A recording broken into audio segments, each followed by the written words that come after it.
Si Parehas lang, Angel oo. Doc was doing her research kanina. We were reading up about it. Yung vaping pala, yung juices niya sa other Mga components chemicals. that are chemicals that are very dangerous. One of which is formaldehyde, no? Yeah. And among others, ano ang epekto? Let's talk about formaldehyde kasi alam natin ginagamit to sa, correct me if I'm wrong, no? Sa mga dead Preserve bodies, ng to patay. preserve ng patay. Ano ang epekto nito when you ingest this?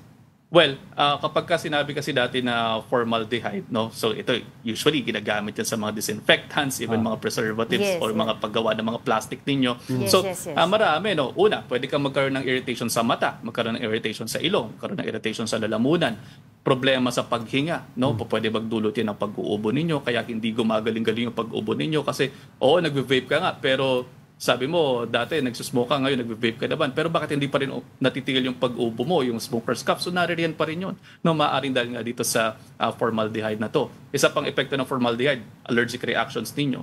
Pinsala sa inyong nervous system. No, pwede, actually, bukod pa dyan, no, yung kinakatakutan natin lahat, siguro naman titigil na siguro sila dito pagka sinabi ko yung cancer. No?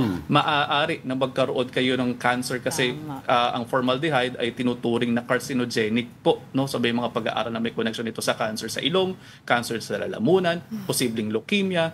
No? Kasama rin po dyan ay kung kayo po ay nagbubuntis o may planong magbuntis, no?